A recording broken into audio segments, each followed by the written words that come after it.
देखिए, आज जो हमारे देश के लोकप्रिय प्रधानमंत्री नरेंद्र मोदी जी का 17 सितंबर को जन्मदिन था। 17 सितंबर से लेकर के 2 अक्टूबर तक सेवा पखवाड़ा के रूप में भारतीय जनता पार्टी ने इसको मनाने का वो अवसर दिया। हर रोज़ आदरणीय प्रधानमंत्री जी के जो उन्होंने 8 वर्षों में काम किए हैं, जो देश को एक नई दिशा देने का काम किया है, और जो हमारे महापुरुष हैं, चाहे पंडित दीनदयाल उपाध्याय जी की जयंती है, चाहे महात्मा गांधी जी की जयंती है, लाल बहादुर शास्त्री जी की जयंती है, 2 अक्टूबर तक विभिन्न कार्यों के माध्यम से जनता के बीच में जाकर के अलग अलग कार्यक्रमों का आयोजन करके लोगों को जो सरकार ने काम किया, आदरणीय नरेंद्र मोदी जी ने काम किया है, इसको सेवा पखवाड़ा के रूप में हम मनाने का काम कर रहे हैं। जो चाहे लाभार्थी हैं, चाहे योजनाओं का लाभ जो अंतिम व्यक्ति तक ये पहुंचा, ये पहली बार है। नहीं तो हमें ये ध्यान में है कि दिल्ली में योजना बनती थी, परंतु ग्राउंड के ऊपर आते आते जीरो हो जाती थी, और दिल्ली में बैठ कर के प्रधानमंत्री बोलता था कि मैं तो 1 रुपया भेजता हूँ, 15 पैसे लगता है, परंतु जब वो बेनिफिशरी तक जाता था वो 15 पैसे भी नहीं उसको मिलता था, उसको जीरो ही पैसा उसको मिलता था। वो देखता रहता था, वोट दे करके अपने आप को ठगा महसूस करता था।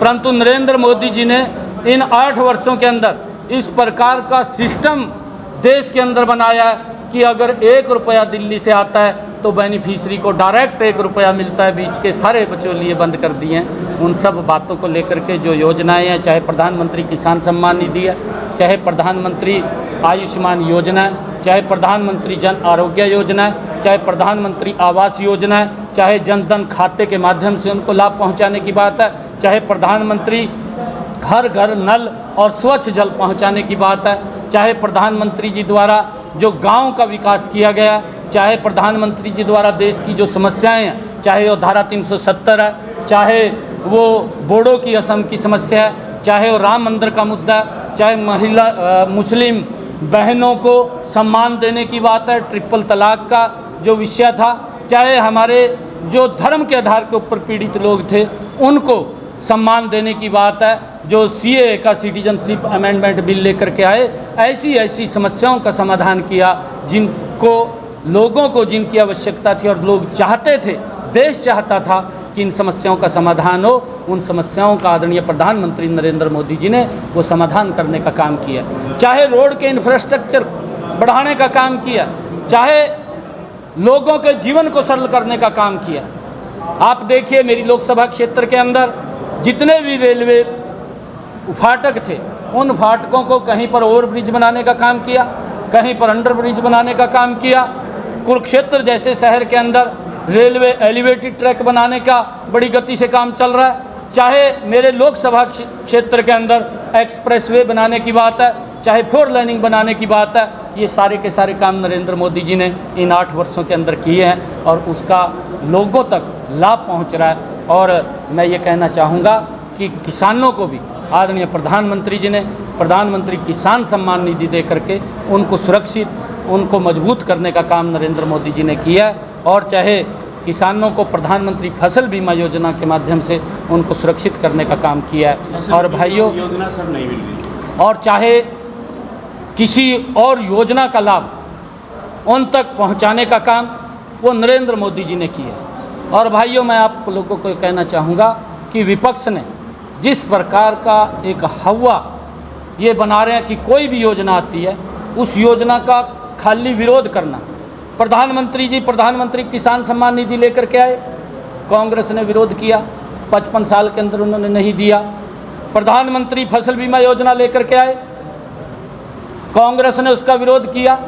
और मैं आपको फिगर के साथ बताना चाहता हूं कि 2014 से पहले लगातार कांग्रेस की सरकार थी, जितना मुआवजा किसान को मिला 2014 से लेकर के आज 2022, ज़मीन आसमान का अंतर है। इतना बड़ा मुआवजा अगर किसान की फसल का खराबा हुआ उस तक पहुंचाने का काम वो हमारी नरेंद्र मोदी की सरकार, मनोहर लाल जी की सरकार ने किया। भाइयों, चाहे आयुष्मान कार्ड है, आयुष्मान कार्ड के माध्यम से गरीब व्यक्ति को इस बात से निश्चिंत किया कि उसके इलाज के लिए पैसा कहाँ से आएगा। वो सारी की सारी व्यवस्था 1 साल के अंदर 5 लाख रुपया उसको दे करके उसको निश्चिंत करने का काम किया। और चाहे आदरणीय प्रधानमंत्री जी ने उन माताओं बहनों को गैस का सिलेंडर पहुंचाने की व्यवस्था की हो, आज तक उन तक गैस का सिलेंडर किसी ने नहीं पहुंचाया, परंतु नरेंद्र मोदी जी ने उन तक पहुंचाने का काम किया। और चाहे फसलों का MSP लगातार बढ़ा करके देने का काम वो नरेंद्र मोदी की सरकार ने किया। हरियाणा के अंदर तो 14 अन्य फसलें भी MSP पर खरीदने का काम मनोहर लाल जी की सरकार कर रही है। सब्जी का किसान को भावांतर भरपाई देने का काम वो मनोहर लाल जी की सरकार कर रही है। लगातार जो योजनाएं हैं उन योजनाओं का लाभ अंतिम व्यक्ति तक पहुंचाने का काम वह हमारी सरकार कर रही है। 2022 में किसानों की दोगुना आय करने की बात कही जा रही थी, लेकिन किसान अपनी फसल को घर लेकर जा रहे हैं। किस तरह से दोगुना आय होगी सांसद महोदय जी? आड़ती हड़ताल पर है। देखिए, उनका कोई अपना विषय है, ना तो किसान को कोई दिक्कत है, क्योंकि हर साल 1 अक्टूबर से जो परचेज है वो परचेज 1 तारीख से शुरू होती है और आदरणीय मुख्यमंत्री जी ने उसकी घोषणा कर दी है। और ये भी कहा है आदरणीय मुख्यमंत्री जी ने कि ये लगातार बरसात पड़ रही थी कि अगर किसी की फसल का कोई खराबा हुआ, विशेष गिरदावरी के भी आदेश आदरणीय मुख्यमंत्री जी ने दिए हैं। क्योंकि ये सरकार, चाहे नरेंद्र मोदी की सरकार है, चाहे मनोहर लाल जी की सरकार है, किसान के हित की सरकार है, किसान को मजबूत करने का काम कर रही है। उनके अगर कोई अपनी आड़तियों की ग्रीवेंस है, वो बैठ करके आदरणीय मुख्यमंत्री जी से वो अलग विषय उनका है, वो बात कर सकते हैं, परंतु किसानों तक जो लाभ पहुंचाने की बात है, हमारी सरकार कमिटमेंट है किसानों को मजबूत करने के लिए। सांसद जी, करोड़ों रुपए के चीते लेकर आ गए हैं, लेकिन विपक्ष कहता है कि कुछ करोड़ गऊओं पर लगा देते तो शायद उनकी दुर्दशा जो है वो सुधर जाती, गऊएं सड़क पर ना मरती और जिस तरह की बीमारी फैली उससे वो घर्षित ना होती। देखिए, मैं आपको बताना चाहता हूँ, मैं अभी 15 रोज पहले राजस्थान के अंदर गया था। राजस्थान में राहुल गांधी की सरकार है, राजस्थान में सोनिया गांधी की सरकार है, राजस्थान में कांग्रेस की सरकार है। हरियाणा के अंदर जब से ये महामारी गऊ के अंदर आई है, लगभग हर गऊ को वैक्सीन करने का काम मनोहर लाल जी की सरकार ने हरियाणा के अंदर किया है। एक भी गाय को वैक्सीन ना लगी हो ऐसा नहीं। अब जो गाय अगर बाहर है तो उसको सर्च करके देख करके उसको भी वैक्सीनेट करने का काम वो मनोहर लाल जी की सरकार कर रही है, वो मनोहर लाल जी की सरकार कर रही है। परंतु जो विपक्ष बोल रहा है, जो कांग्रेस बोल रही है, राजस्थान के अंदर किसी भी गऊ को वैक्सीन नहीं लगा। और आपको बताना चाहता हूँ, हरियाणा के अंदर जो गौशालाएं खोली गई हैं उन तक अलग हर गऊ के हिसाब से उसके चारे के लिए पैसा भी पहुंचाने की व्यवस्था वो मनोहर लाल जी की सरकार के द्वारा की जा रही है। नंदीशालाएं खोली जा रही हैं, उन नंदीशालाओं के अंदर भी गऊओं को सुरक्षित रखने का काम वो मनोहर लाल जी की सरकार कर रही है। परंतु ये क्योंकि कांग्रेस के पास कोई मुद्दा नहीं है और मुद्दा नहीं है, मैंने कहा कि हर चीज़ का विरोध किया। जो हमारा अशोक चक्र था उसका भी विरोध कांग्रेस पार्टी ने किया। और कांग्रेस पार्टी तो अगर जॉर्ज पंचम की मूर्ति उतारने का नरेंद्र मोदी जी ने काम किया, उसका भी विरोध कांग्रेस पार्टी ने किया। अभी FPI उसको जो जिस प्रकार की वो संदिग्ध गतिविधियों के अंदर वो संगठन संलिप्त है, उसको भी सुरक्षित करने के लिए कांग्रेस उसके प्रोटेक्शन के अंदर बाह्य संघर्ष कर रही है। परंतु नरेंद्र मोदी जी ने कहा है कि जो देश विरोधी गतिविधियों के अंदर संलिप्त है किसी को नहीं बख्शा जाएगा, उन सब के खिलाफ कार्रवाई की जाएगी। कोई भी योजना नरेंद्र मोदी जी लेकर के आए हैं, हर योजना का विरोध वो कांग्रेस पार्टी ने किया, परंतु उन्होंने अपने आप नहीं कुछ भी किया। आज वो खाली विरोध करने के लिए हैं और विरोध वो करते हैं। MP साहब, चंडीगढ़ एयरपोर्ट का नाम की आपने बात की कि प्रधानमंत्री ने नामकरण किया है। उधर कल कैथल में दुष्यंत चौटाला आए थे, वो कह रहे हैं कि मेरे कहने से और पंजाब के मुख्यमंत्री के कहने से ये किया है, क्या कुछ कहना चाहिए? देखिए, क्योंकि दुष्यंत जी हमारे सहयोगी दल है, हमारी सरकार के वो हिस्सा है और उन्होंने कहा है, वो स्वागत है उसका।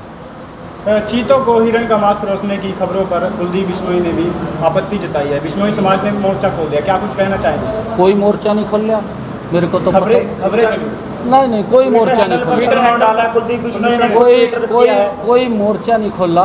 और वो क्योंकि अगर कोई ऐसा मेरे ध्यान में विषय नहीं है, क्या है मामला क्या नहीं, कुलदीप बिश्नोई अगर का कोई ट्विटर आएगा तो हम हैंडल पे जरूर मौजूद आपसे बात करेंगे। कोई मोर्चा नहीं खोला।